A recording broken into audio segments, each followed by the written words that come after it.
Voici la correction de l'exercice 17. Alors, les données. D'abord, les forces de frottement seront négligées, on ne va pas en tenir compte. Mon skater a une masse de 62 kg, ce qui est une unité du système international. On laisse comme ça. On nous dit qu'il a une vitesse initiale au départ de 0 mètres par seconde, ce qui nous donne déjà une grosse indication. Il n'aura pas d'énergie cinétique au départ.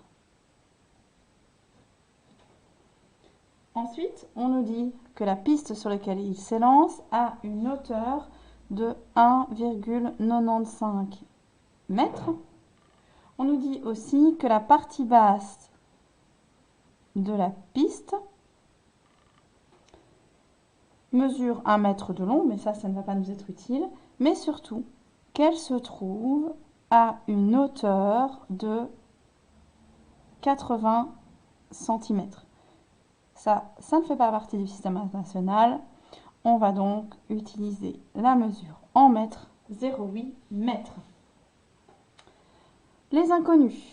Eh bien, on va nous demander l'énergie potentielle au départ, ainsi que l'énergie cinétique en ce même point. Et enfin, l'énergie mécanique au départ.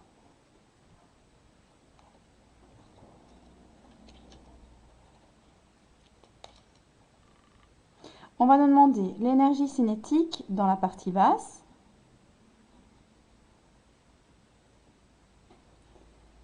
Et enfin, si un casque est obligatoire, sachant qu'il est obligatoire quand la vitesse dépasse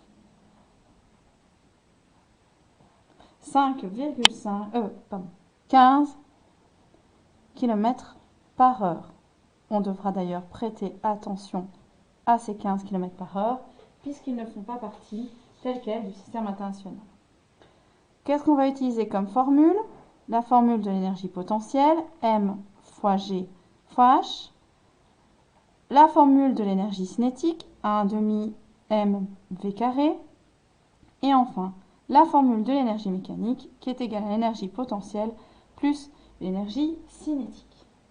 On va donc avoir une partie de résolution A, B, C, D et enfin E. Pour le A, on nous demande l'énergie potentielle. On va donc utiliser la masse 62 fois 9,81 fois 1,95. On va obtenir 1186,03 joules. En B, l'énergie cinétique, on a dit qu'au départ, il n'y en avait pas, puisque la vitesse est égale à 0 mètres par seconde. L'énergie mécanique, rappelez-vous, elle est égale à l'énergie potentielle plus l'énergie cinétique. Ici, l'énergie cinétique est égale à 0. On va avoir une énergie mécanique égale à 1186,03 joules. Partie de résolution D. Attention, on doit tenir compte qu'en partie basse, il reste les fameux 80 cm à prendre en considération. Il va donc rester une énergie potentielle en partie basse. Nous allons d'abord commencer par cela. L'énergie potentielle sera donc égale à 62, la masse, fois 9,81, fois 0,8, la hauteur qu'il reste en partie basse. Ça va me donner 486,58 joules. Donc l'énergie cinétique, elle sera égale à l'énergie mécanique totale du système, moins l'énergie potentielle qu'il reste à cette hauteur. Donc 1186,03 moins 486,58, l'énergie potentielle que nous venons de calculer. Ce qui va nous donner 699,48 joules. Ça, c'est l'énergie cinétique du système en partie basse. C'est donc la réponse D. Pour le E, faut-il un casque? Eh bien, 699,48, c'est l'énergie cinétique et elle est égale à 1,5 fois la masse 62 fois V carré que l'on ne connaît pas. Ce qui va me donner un V carré égal à 22,56 joules.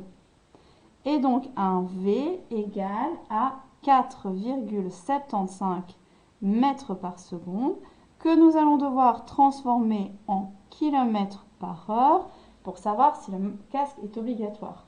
Pour cela, on va multiplier par 3,6. Nous allons obtenir 17,1 km/h. La limite était à 15. Le casque est obligatoire.